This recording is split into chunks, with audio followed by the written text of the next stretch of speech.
Hey there, I'm Dick Glover, Sportico CEO. Thank you for joining us.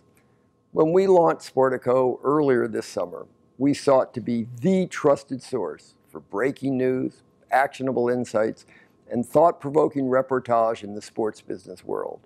We put together an all-star team of journalists, 3 of whom are going to join us here today. That world-class editorial team's goal is to provide you with content and insights that you can't get anywhere else and that you can use to advance your objectives and inform the strategies that will build the business of the future. This week, we launched our 2020 NFL Valuations franchise. God knows, I know, all of us, the last thing in the world we need is another Zoom meeting, another webinar, another virtual conference. However, we're so proud of this deep dive in the data visualization and the company's storytelling that we couldn't help ourselves and we put this on the calendar. I promise you, we won't waste your time and we won't use a lot of it. We'll keep this to just 45 minutes or so. And with that, let me turn it over to Scott Soshnick, who's our editor-in-chief, who will take you the rest of the way. Thank you. Thank you very much, Dick. I am the aforementioned Scott Soshnick, the editor-in-chief at Sportico. We want to thank you for spending just a little bit of your very busy day with us, about 45 minutes to an hour. Hopefully, we can educate and entertain a little bit about NFL valuations. We will, later on in the program, be speaking with a distinguished panel. We have Stephen Jones, the COO of the Dallas Cowboys. We have Kevin Demoff, the COO of the LA Rams. Gerry Cardinale, the founding partner of RedBird Capital, and DeMaurice Smith, the executive director of the NFL Players Association. Before we get to them, however, we have our in-house experts, Peter Schwartz, who ran all the numbers for our valuations, and Lev Akabas. He did all of the data visualization that I'm telling you, go try it. You will love to play with his tool. But starting off is our valuations expert, Peter Schwartz and Lev Akabas, who will walk you through our digital visualization of the numbers that Peter broke down. Peter, the first question I have for you that some people might be wondering, haven't I read these before? Like, franchise valuations exist. What makes the Sportico valuations different? Well, I'm glad you asked, because there's really 3 key elements that set our work apart. In talking with leaders all across the sports industry, they crave those 3 things. The first is transparency. How were these valuations created? What sources of information were used? And did you run it by the teams? What did the teams have to say? Number 2 is a complete picture of the valuations. In 2020, the way these teams are valued are very different than the way they were valued years ago, because they're multifaceted businesses that own different related entities. And you can't really sell a team without selling some of its property and intellectual property. So we took a look at the whole picture. And number 3, what do people in the industry working on these transactions have to say? Not only sports bankers, who are very important, but also owners, executives, potential bidders, lawyers, all the people working on the deal. So between all of those things, having a more holistic picture of valuation is really what we strive to do. Yeah, Peter, franchise valuation is a big topic of conversation in the industry right now, whether it's Arctos Sports or Dial or Galatioto. They are, the leagues themselves, changing their ownership rules because they have found that the mushrooming valuations have sort of shrunk the available pool of buyers, right? Yeah, and in the NFL particularly, that's a hot button issue. The NFL changed its debt limit from $350 million to $500 million. That's the total amount of debt a team can carry. And now a source involved in the process tells us that the league is on the precipice of making another change and allowing for $1 billion in acquisition debt specifically for the purpose of buying a team, separate from the general debt limit. So there's the debt requirement, but then there's also equity requirements, which you mentioned, Scott, which really limits the number of people who can buy the top tier football teams, because it gives requirements for how much a principal owner has to put up, which is 30% right now. It limits private equity and corporate ownership, and it creates a situation where minority owners or limited partners in the sports world aren't going to invest billions of dollars not to have a say in their investment. So leagues recognize this, and it's become a more and more important factor in recent years. While I value your words, Peter, I'd much rather see Lev's pictures. Me too. So without further ado, Lev, why don't you take us through your great visualization of the valuations? Sure. Thanks, Peter. So we created a visual representation of Peter's valuations, which you can see here. When you load the page, the teams will be sorted by their total value. And you see the line here makes up the two components that we break out the total value into, which are the team value and the team-related business and real estate. And you can sort these teams by various other variables, for example, revenue. And then also those franchises' Super Bowl wins. This is where we see New England like spiral to the top. That's where we see New England go to the top. And then you can select on different teams and see the components of their value on the top left, various other information about the team, their naming rights sponsor, other sponsors, as well as on the top right, their total revenue and the two components of that revenue, the national and local. You can compare to other teams, see how two teams' revenues compare and where their standings are in the league in terms of revenue. So there are a lot of features that you can play around with. It's very interactive, and we hope that you'll go to the site and enjoy this visual representation of these valuations. All right, Lev. Well, coming up a little bit later, we have Kevin Demoff, COO of the Rams. They were number 3, Peter? Number 3, yep. Okay, and we also have DeMaurice Smith of the NFLPA. Be very interesting to see what he thinks about the mushrooming valuations, because remember, the players often do not share in that. So with these numbers going up, it'd be interesting to see what he has to say. But right now, let us get to Gerry Cardinale, the founder of RedBird Capital, and Stephen Jones, the COO of the Cowboys, the most valuable team in the NFL. Gerry and Stephen, hello. Scott, how are you? I am well, thank you. How are you, Gerry? Very good. I think Stephen just got up and walked away. Did we do something so early? Big free agent signing. Yeah, I think he needs a little help with his computer. But that's all right. Hey, Gerry, Stephen, you there? Yeah, he's on mute again. He's on mute. Okay. That's right. Hit the big microphone button at the top. There you are. There you are, Stephen. Yeah, we can hear you. Yeah, thank you. There you go, Stephen. I think you're just trying to build drama. Is that right? Yes, exactly. You know how to put on a show in Dallas. That everybody was waiting for you. In the social distance world, to use another sports metaphor, it's just par for the course. Exactly. Well, hey, I don't mind starting with this question, Stephen, because I didn't do the actual work. This is going to be on Peter. So the question for you, Peter said the Cowboys are worth $6.4 billion. How did he do?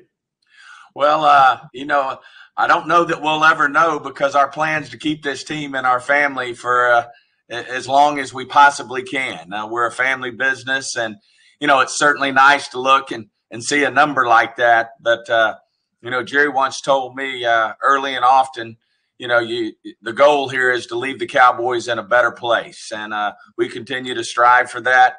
Then when we've got our hands on them, and certainly, between AT&T Stadium, the Star, we've been fortunate enough to win a few Super Bowls. Hopefully that's impacting our value. Well, absolutely. And Gerry has said, he's on record saying he would not sell the Cowboys, doesn't want to anyway, but he wouldn't sell the Cowboys for anything less than $10 billion. Now, when he uttered those words, I'm guessing some took it as hyperbole. But looking at the valuation today, things that are coming, like a new media deal, sports betting, the growing valuation of real estate and the ancillary businesses, if you pencil this out, he wasn't so crazy with that number, was it? Well, we're certainly bullish on the NFL. I don't think there's any reason not to be. As you said, we have these media contracts that are about to come up, and everything that we've seen, even in COVID, our draft was almost double the viewership that it's ever been. I think people, have a huge appetite for this type of content. And, the other thing I see, DeMaurice Smith's going to be on later. We just signed a 10-year deal with our labor group. So, between labor piece and ultimately getting these media deals done, I think we're in a place where we can certainly look to other areas, as you mentioned, gambling, things of that nature, sports betting, to even generate other revenue streams. I know I'm on here with Gerry. He certainly did that for us with Legends. He brought us the opportunity with Legends to really impact what we do in our stadiums. They've done a great job for us. I know they have for the Yankees as well. And, it's things like that you look for along the way that you can monetize and ultimately bring value to your franchise. Certainly, my hat's off. I know we're on here with Kevin Demoff as well, and I know they're about to open an amazing building. And I think they've ultimately set the bar pretty high now. We've been really proud of our building, but that's something special they have going on in Los Angeles. Hats off to Stan and Kevin and the great job they've done there in LA. Before I turn it over to Peter, Gerry, let me ask you, because you come from the private equity world, are the Cowboys too big to sell? If they went on the market tomorrow, who would be the real buyer there? Well, look, I mean, I saw that line and it put a smile on my face, having lived through the financial crisis where you were too big to fail. And I thought that was well said. Look, under the current, first of all, you heard what Steven said, which is, they're not selling, and you have the unicorn of all time in the Cowboys in terms of what they have built.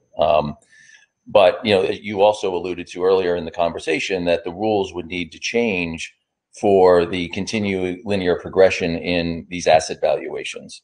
And so I think under the current constructs that you have, it would require a different type of owner. There are owners out there is capital out there. And again, when I say capital, by virtue of the current rules, we're talking about individuals for the most part. You're not talking about institutional capital. And there are obviously individuals that could do something of that magnitude. You haven't really seen in the U.S., the Silicon Valley guys, you haven't really seen a tremendous amount of interest from them. There are pockets of other types of capital, but 10 billion is a pretty big number. And even though it's totally theoretical and hypothetical because it's not for sale, I'd say that'd be a pretty tough one. But for something like the Cowboys, I think you might see someone step up. Give me a guess just on a number. So just give me a guess, because of the trophy aspect, because of the scarcity value. Yeah. Where would the Cowboys in an open auction sell? It's a very good question. Yeah, you'd have to have a very motivated buyer. I think that is such a hypothetical, Stephen. I would hesitate. Yeah, I'm damned if I do and damned if I don't, because God, if I throw any number out there, your father's going to be calling me in 5 minutes. So help him out, Stephen. Help him out. We know you're not selling. We know that. But let's just play the game. Open auction. We're saying the Cowboys are worth 6.4. But with the trophy asset, with the scarcity, with the future of the NFL being bullish, where do you think that number comes in? Well, as Gerry said, there's people out there, and we know who they are, who can do things like this, who can talk these numbers and do it pretty easily. So, the one thing that I would say about the NFL, which is very unique, is it is a cash flow business. A lot of times you buy these assets for their value and hope that they incrementally increase over time. But here we do, as you mentioned, generate many cash flow streams. It's obviously great for our players. They participate in half our revenue. So in terms of what they get. But it's it's something that I believe you just never know. And I do think, the era's up. So what someone would actually do would be very difficult for me to say. The good news is we're not going to find that out, because, as I said, we plan on keeping this team in the Jones family for generations to come. So then let's move on to Peter. Let me just say one thing. I will say one thing. When I read you guys put Gerry's quote in there about the $10 billion number, and when I read that, that did not give me pause. I actually think you can see a progression over time where that number becomes realistic. Obviously, ownership rules have to change, but as Steven said, if you look at particularly what the Cowboys have done, it's not just the team that we're talking about. If you look at it as a business, which is really what it is, I think it's a global entertainment company. that really distinguishes itself in the local market and the local revenues that it's generated. And there's infrastructure, and there's intellectual property, there's fan engagement, there's community involvement. You see what they've done in Frisco. You start to look at that entire complex, right? And $10 billion does not seem crazy. Now, you've seen these logarithmic jumps in valuations. When Steve Ballmer, bought the Clippers, and he jumped up to that price at the time, you're constantly seeing these logarithmic steps up where the scarcity value leads a buyer that's capable to step up and pay that control premium price. Eventually, could you see this getting to that level, Scott and Peter? Yeah, I think you can. And I think that's probably the more instructive answer that I would give you, that over time. In the rising tide example, Gerry and Peter, I mean, Roger Goodell has talked about $25 billion in revenue by 2025. Frankly, a couple of years ago, I would have said he's crazy. Now I say he might have undersold. And Stephen, Gerry talks about the related businesses, and that's something we talk a lot about in our story and in the data visualization. One area, really the premier area that sets the Cowboys apart, in our estimation, is the fact that you've leveraged the team to get into related businesses, and those businesses have thrived, and you've really maximized your local revenues from a team standpoint at the same time. And as we've learned, there are only two teams that have greater local revenues than national revenues. And of course, the Cowboys have the greatest revenue of anybody. So what is it that the Cowboys have done right? And what is it that other teams maybe are trying to emulate or not trying to emulate that going forward would put them in a better position?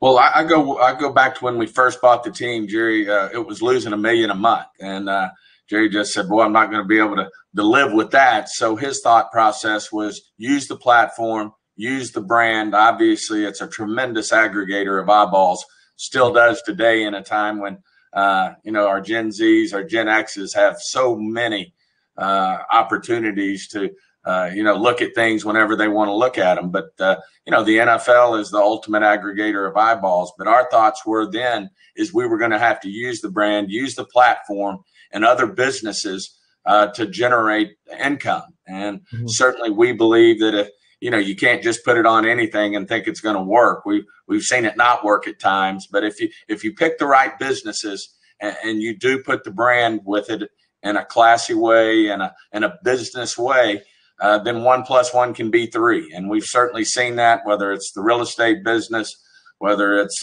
building stadiums and, iconic type stadiums, whether it's having a practice facility that then you're able to turn into a mixed-use development in and around the brand and the star, then you can have a tremendous amount of success. And it's certainly something we're going to continue to look at. Obviously, our world's changing and evolving with these young people, and we're always have our eyes out for opportunities to utilize our platform, utilize our brand to really grow the pie. And certainly we'll continue to do that. And that's why we feel like I happen to agree with you. I think the NFL can hit $25 billion by 25. And I do think that these values are going to continue to increase. And Gerry, let's have hypothetical number 2. The two of you balked at hypothetical number 1. But I failed. With Gerry comes from the private equity world and has been acquiring assets in French soccer, the XFL now, Yes Network. So you had mentioned earlier that of the ownership restrictions. So in a theoretical world, there's no ownership restrictions. You can enter the NFL space unfettered. Where do you see the most value? I guess with our guests from the Cowboys and Rams notwithstanding, pretend they're not here. What team would you buy if you could, where you think you could maximize your ROI? Well, look, again, you guys have done a hell of a job in the way you started to provide real analytical frameworks to sports. So, hats off to you. You wrote something on this as part of this survey where you talked about the bottom tier of the teams that you've outlined as being one of the best buys in sports. I'll be honest with you. I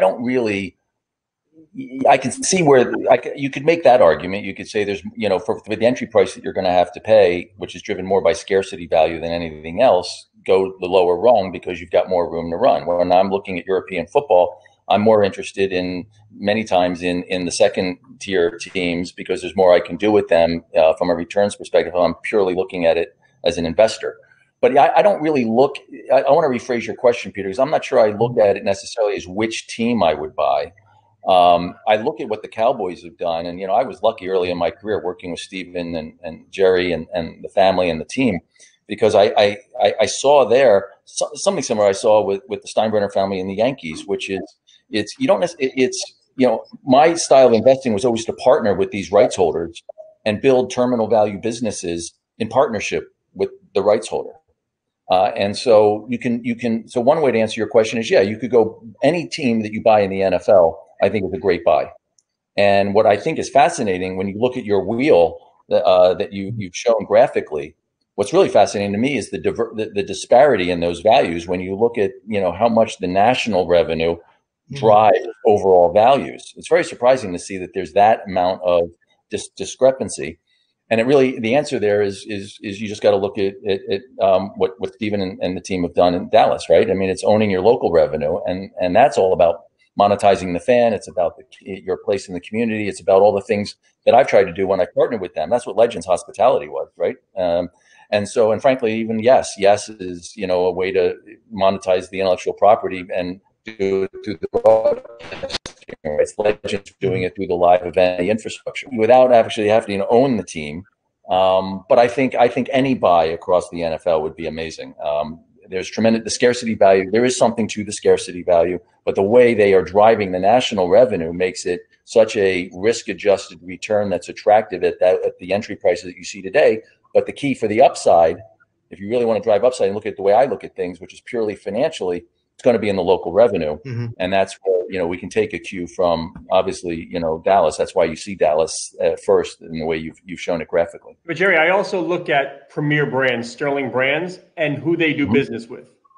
So Amazon is with the Yes Network. We saw the TikTok in the Yankees, the Cowboys in the Yankees. So I ask you, Steven, in the digital world, I'm guessing you don't have a TikTok account. I'm guessing Gerry does not have TikTok videos. But how will you leverage those companies and technologies to boost overall value? Well, I think that's where the future is, as we look at these social medians and the success that they're having with our young people. You have to pay attention there and pick the right, the right partners in terms of how you move forward with it. And certainly we're all over it. As you said, Gerry's not a Twitter guy. A Facebook guy, thank goodness. You don't want him saying what's coming initially right off his tongue, because sometimes he can be pretty colorful. But actually, we would like that. And I know you would. Gerry, let me ask you: isn't that the future of sports broadcasting, where it's narrowcasting? There's no question. There's going to be a lot of that. We're actually, as we have our challenges here with the virus, and we're going to have a limited number of fans. We are going to have fans. I think we're one of 5 to 6, 7 teams that are going to be able to have fans. We're fortunate that we, have a very progressive governor here that, wants to open things up, and we're going to do it the right way. We're going to do it by all the regulations.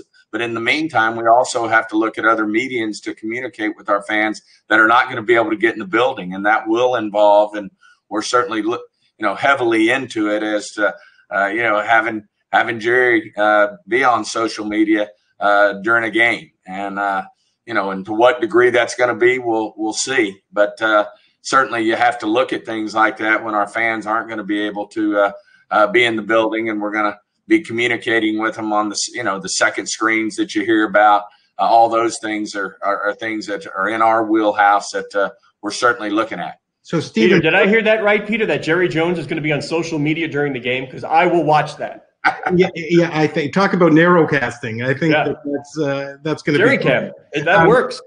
So, speaking of COVID, what are your estimates or projections in terms of losses? I know that's such a difficult question, but compared to business as usual, can you share any back of the envelope analysis with us today?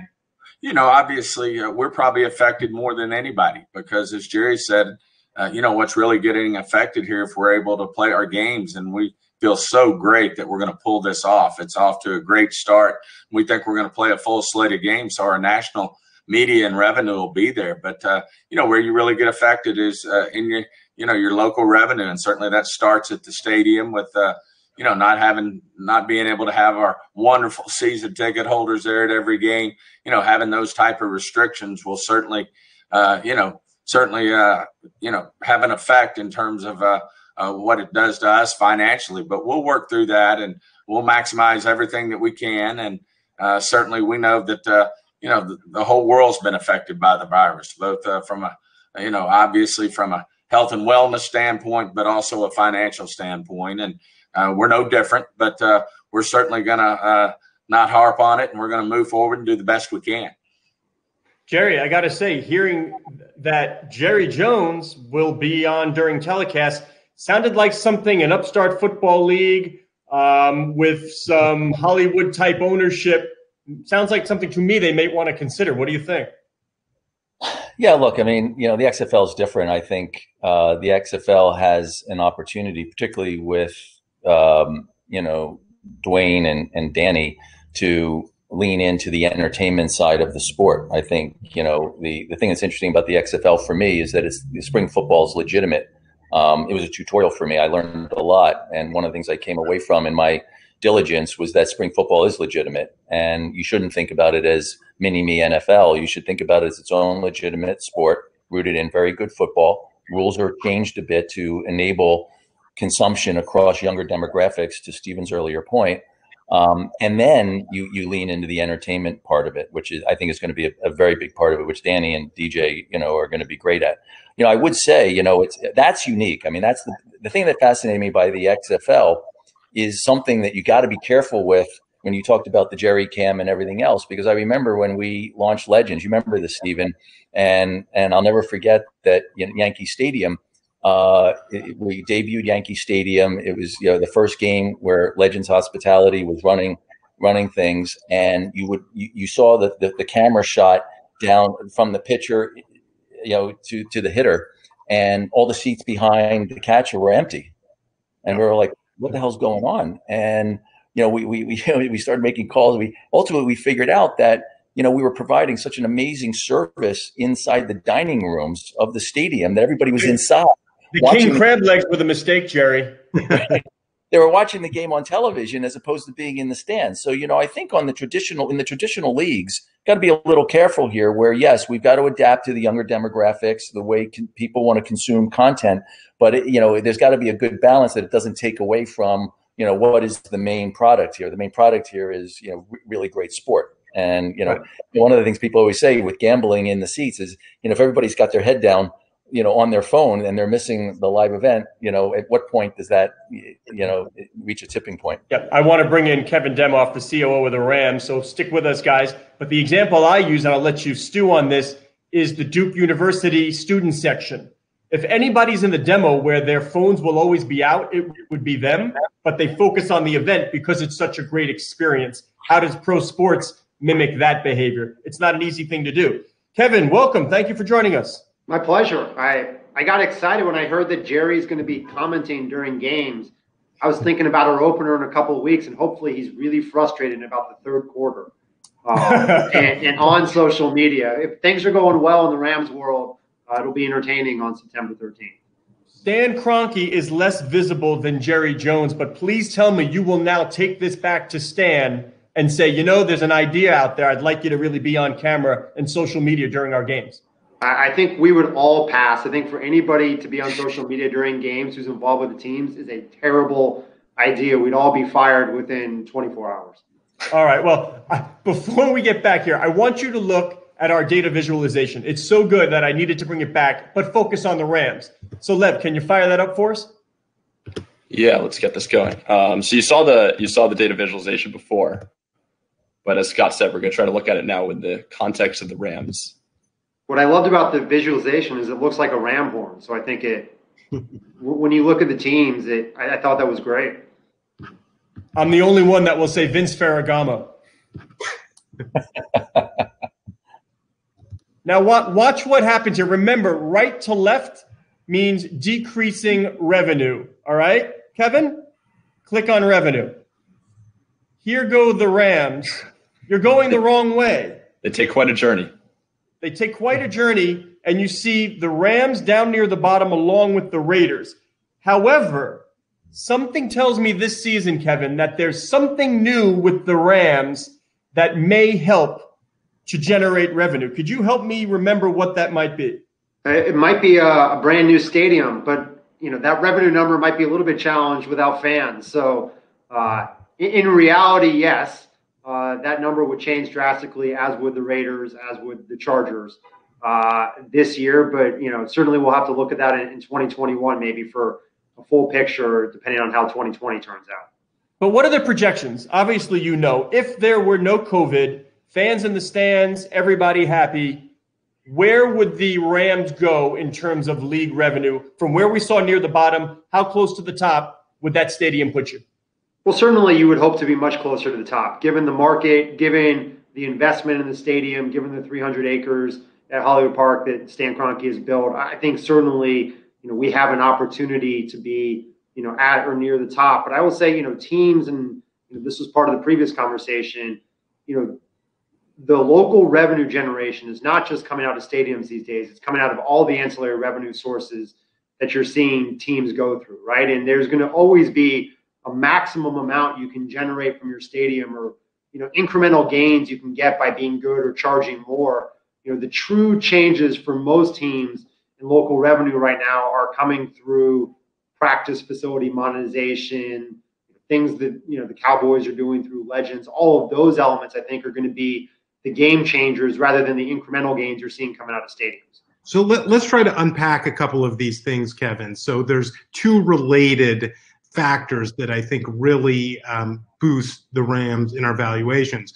The first are the 298 acres you mentioned around Hollywood Park and the plans for that, and exactly what you say about in 2020 teams and their ancillary businesses are one and the same and kind of inseparable, which really boosts the Rams. And number two, the stadium itself within those 298 acres and the operations of the stadium and the projections, as Scott alluded to. So around Sportico, amongst our colleagues, we've kind of have this expression that real estate are the new RSNs. What RSNs were in the 90s and into the 2000s, real estate is for these owners today.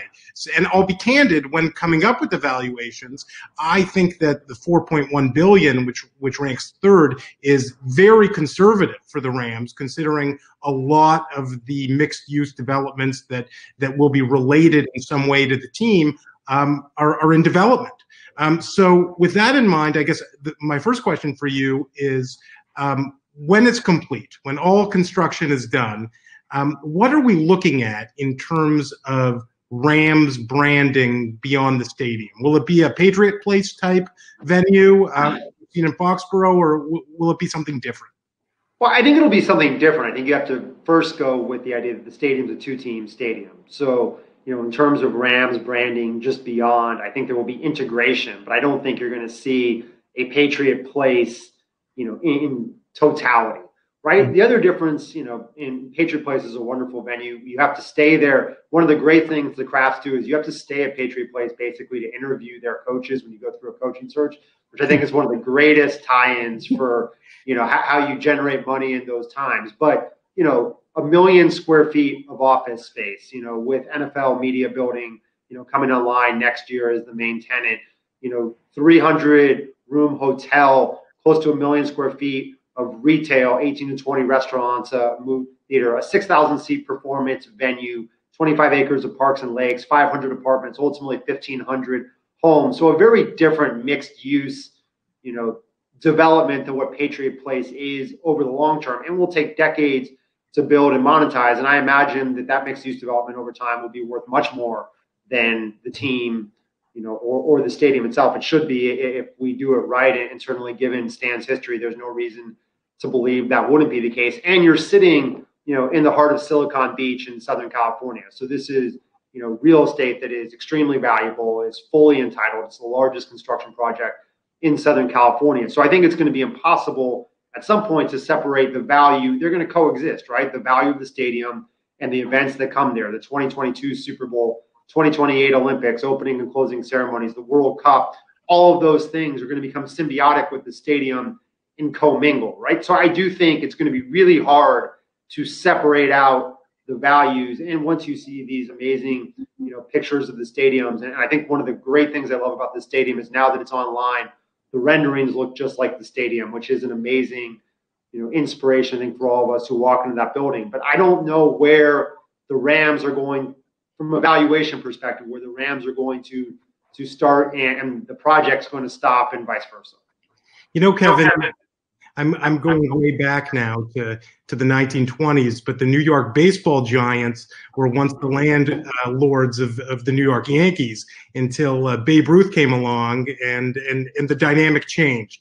So I'm wondering if you're concerned at all about putting in all this capital, meaning Stan Kroenke, creating this world-class venue and having essentially your tenants. I realize they're your partners based on the terms of the revenue split for certain sponsorships, but essentially your tenants in the Chargers, say they put together a few winning seasons and become the toast of Los Angeles.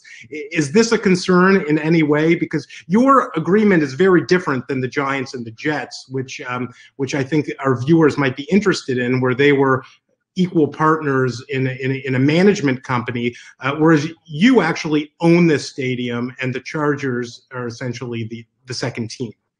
That doesn't worry me. That would be a great thing for the stadium and its project. And I think that's one of the great elements of Hollywood Park as a whole for 298 acres.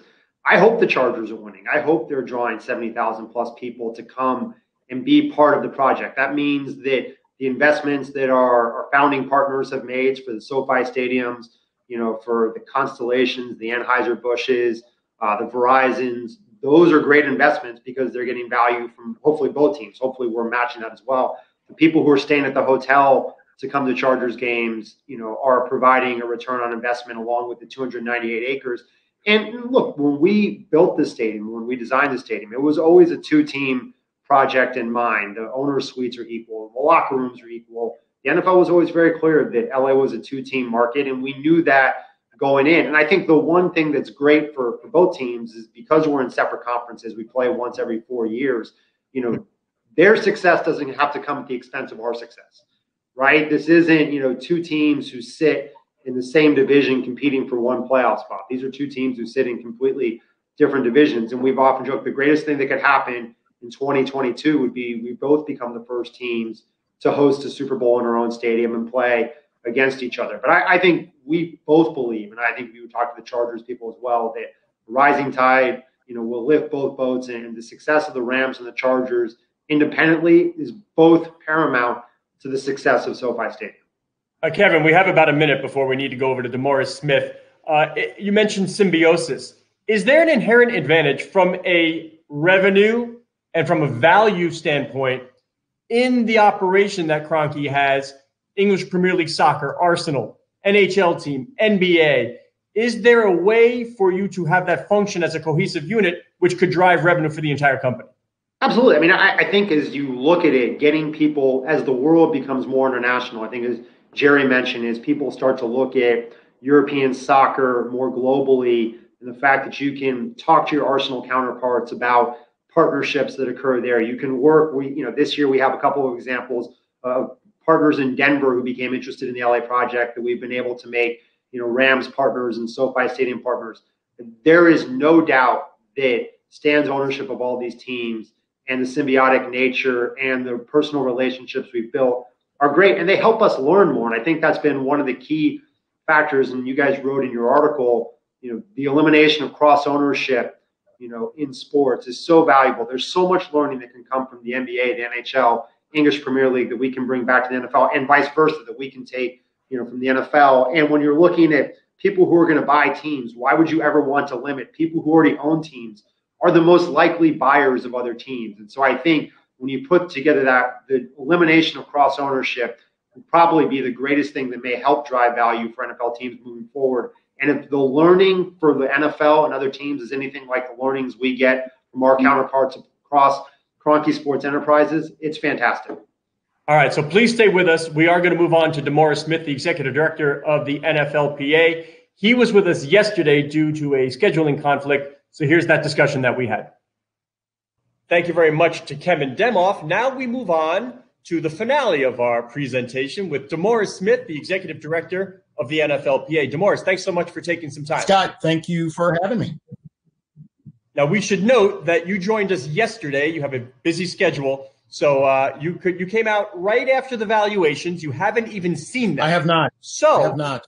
This is actually good because I want to read you some top-line results and get your knee-jerk reaction. I have to bring in the paper to read it now. Ready? This is very Karnak of you. No, that would be like I know. to my Johnny. I like it. It's a throwback. Most of the people won't. Ed McMahon. Yeah. Okay, right. According to Peter Schwartz, Fine. according to Peter Schwartz, fair market value of the 32 franchises, including team-owned entities, real estate, things like that, $99 billion, more than the current equity value of Ford, GM, and Fiat Chrysler. How's the NFL doing, D? Well, I mean, good. If you wanted the understatement of the century, good. We have always had a very strong fan base, a strong network relationship. The goal that we've always tried to do at the union since I've been here in 2009 is to make sure that our players adequately share in the revenue that's generated from this. I think that we, while those numbers are astronomical, I do believe that one of the reasons that it has such a high valuation is directly connected to the length of our last deal.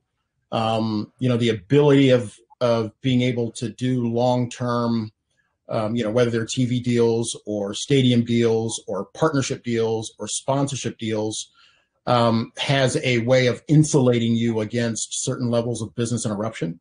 And that's been a economic philosophy that we've pursued for, obviously the last deal and now this one. So, the entertainment business, across the spectrum, I think you see, a certain level of spottiness. You don't really see that in the National Football League. We'll see what happens over the next 2 years. It's going to be an interesting 2 years. But the long-term growth potential, it seems to me, is strong. It's just strong. The Cowboys are strong. Let me give you also top line. Dallas Cowboys, not surprising, the most valuable team in the NFL. Again, from Peter Schwartz, and then I know he's got a few questions for you. Quote, had the team not sold a single hot dog, T-shirt, parking pass, or sponsorship, the $300 million the team generated from ticket sales, premium seating, and deferred revenue from personal seat licenses alone would still have been greater than the locally derived revenue of 30 of the NFL teams. It seems to me Jerry Jones has built a better mousetrap.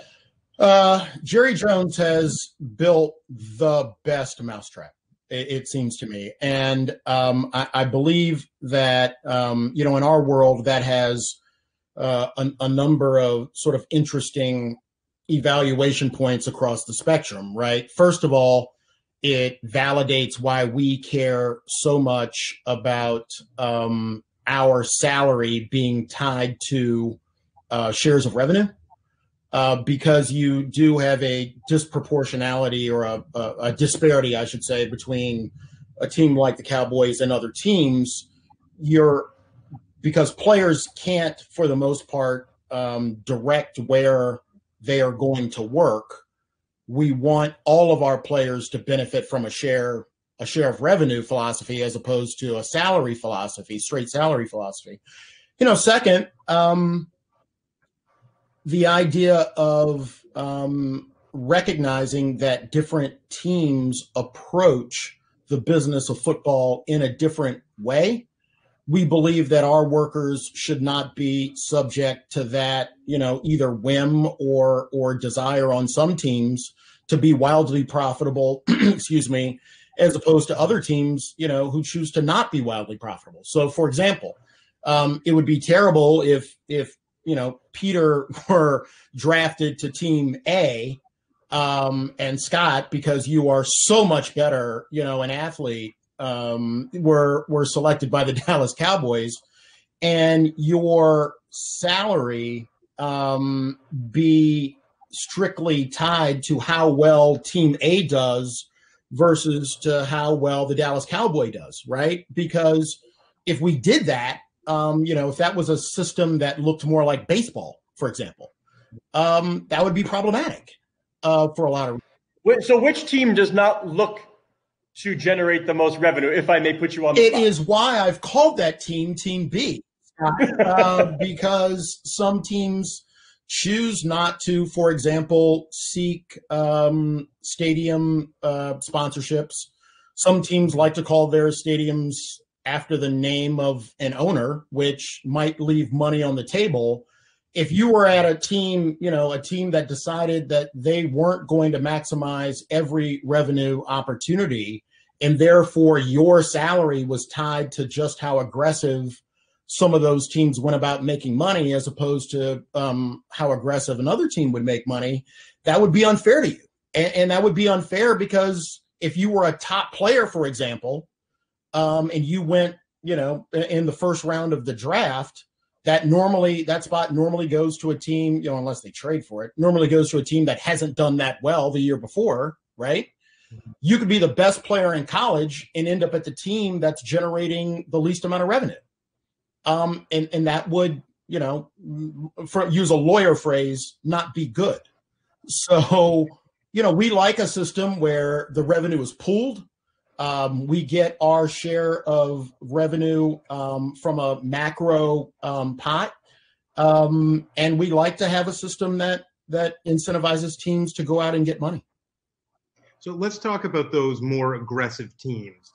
So earlier we spoke to the COOs of the Cowboys and the Rams, and those two teams, as well as the Patriots, the Packers, and soon to be the Jaguars as well, all derive a portion of their team value from commercial real estate opportunities that they've leveraged their team into getting into.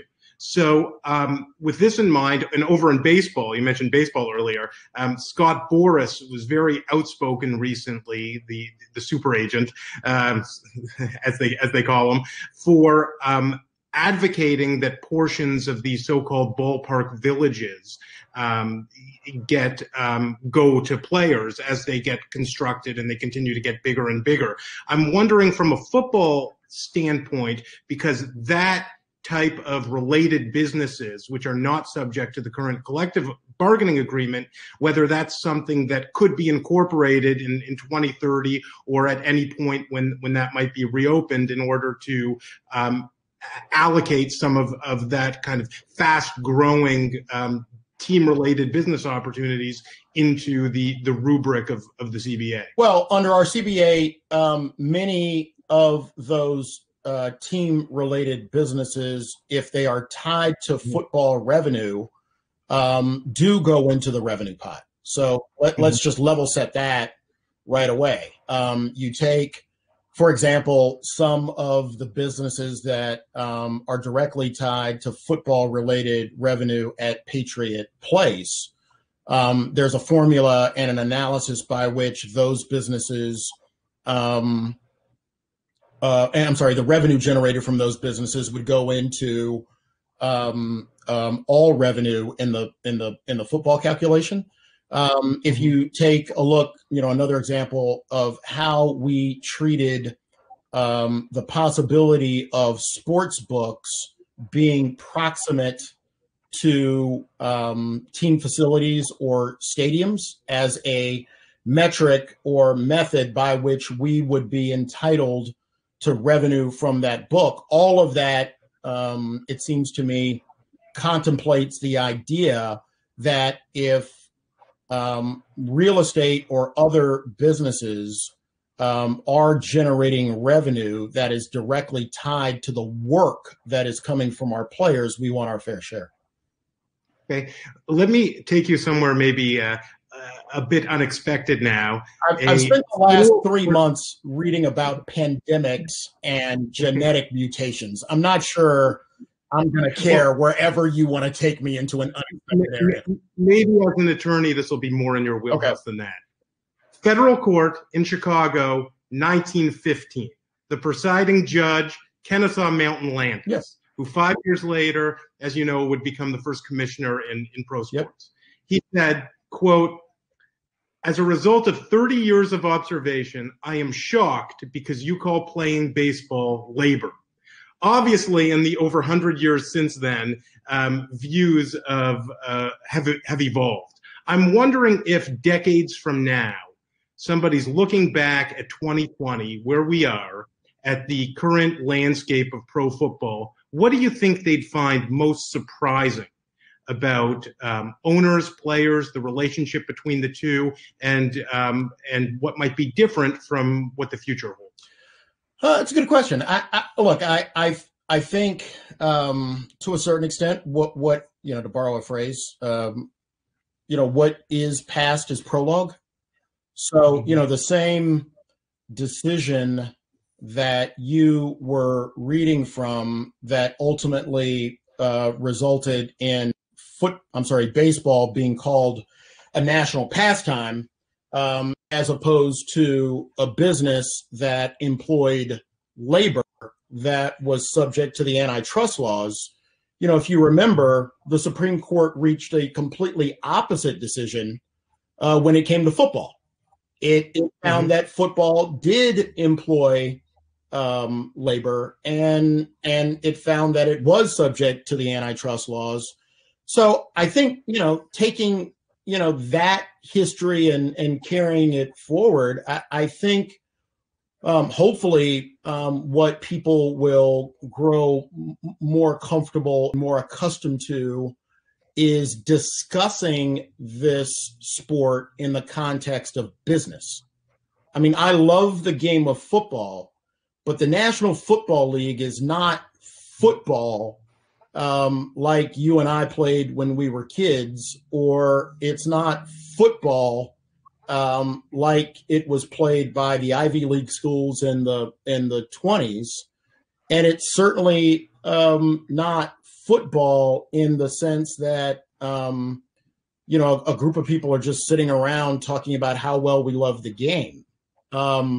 This is a, soon to be and probably will be in the future, a, multinational corporations with very little, if no, federal oversight, virtually no oversight in the business construct that we're used to. There is no board of directors like we think of a board of directors. There is no SEC filings, or there are no SEC filings in the way that we would, all of us are familiar with in the outside world. So I think, and it seems to me, part of my job has always been to remind people that while this is a great thing and fun thing to watch on television, what's really going on behind the scenes is an ever growing business that operates with very little oversight, except for the unions that are there to protect the labor. And so I think that that's going to create interesting questions when it comes to privacy. It's going to create interesting questions when it comes to how, for example, European privacy laws impact what we're doing in the United States. I think it's already a very curious question when it comes to the relationship between states and teams, especially when it comes to giving money for stadium growth or stadium construction. I mean, all of the things that you and I talk about, and I've been lucky enough to talk about with Scott over the last 11 years, believe it or not, is sort of this interesting intersection where on one side, we're used to the way businesses operate, let's just call it the real world. And then you come over to sports, and not only does it operate in a completely different way, I think what's more troubling is there's no expectation that it should operate the right way. There is no expectation when it comes to a team where we ask questions like, are the citizens in a certain state getting a fair return on their investment in the stadium? I mean, that's a question that would be fair if Coca-Cola came in, for example, and said, we want the state or the county of X to give us umpteen $1 million in tax breaks, there would be a healthy conversation about what's the return on that investment. Someone might even ask, what are we doing to make sure that Coca-Cola doesn't pick up and leave and move to another place and leave our community in a worse state? I think your question is a good one, but my hope is that people, as we go forward, will start thinking and treating these entities and have more expectations of them that are parallel to the way that we would expect the same conversation to happen for any normal corporation. All right, T, let's get you out with this then. If that is the case, let me ask you, the NFL says it prioritizes health and safety of its players. Is that true heading into this season with some stadiums saying they will have some fans? Yeah. The reality is that staging these games means that the media payments will flow. Correct. Is the business of football being placed ahead of the safety of its players? I'll answer it this way. The league can say anything they want. And you've been in this business longer than me, and I'm not telling you anything you don't know. If we all sat back and just relied on what a league would say as being gospel, the church would explode, right? So, regardless of what they say, the job of the union is to not take that proclamation at face value, but to actually enforce it. Is there always going to be a tension between the business or the work that our guys do and health and safety? Yes. Our job is to hold the league accountable to provide as safe a possible working conditions going forward. The issue of fans is one that we have had with the league, I don't think that it is a binary. Either fans are good or fans are bad or fans are safe or fans are unsafe. But look, Scott, I mean, and I think that if any of us go into this thinking that just because the league said something, that it must be both true and right. I know you've had some wonderful guests from teams as a part of this, and I'm sure they're wonderful people. But let's just say every now and then, sometimes they say things that they don't mean or say things that turn out to not be true. Well, I lied, by the way. Let me let you out on this then.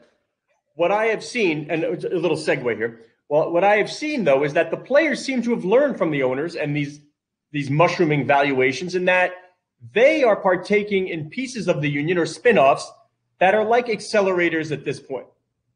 That perhaps players are mimicking owner behavior in the creation of not only value but wealth. Do you see that having changed? Well, look, we formed the One Team Collective now 7 years ago because, and you and I had this conversation when we did it. As a union of players, we have been interested. I've been interested in the growth of our business, whether it's licensing, marketing, strategic investments. We've made investments in the healthcare sector. Why? Because there is a necessity for us to treat and think of this like a business. And we don't make any apologies for that. Is that something that's new in the last 10 years? I mean, maybe. But for example, our partnership with One Team Partners is designed to provide capital leverage and a superconductor for the type of businesses that we want to be a part of. And that's why we do it. So whether, the only thing I would say is I'm not sure we're mimicking owners as much as we're taking advantage that we are also business people in the business place, and this is a good business to be a part of. All right, DeMaurice Smith, Executive Director of the NFLPA. Thanks very much for joining us. My friends, anytime. All right, everybody is back with us. Great. Nick, why don't you take it away and see if we have a few questions for our panelists. Yes, thank you, Scott. We have a few questions, but I want to start with this one. This is primarily for Gerry, but anyone can take a crack at this.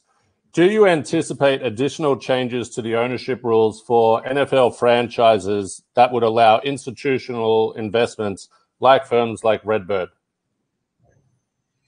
I would say I don't see the NFL really being the tip of the spear in that evolution. I see other leagues getting to that before the NFL does.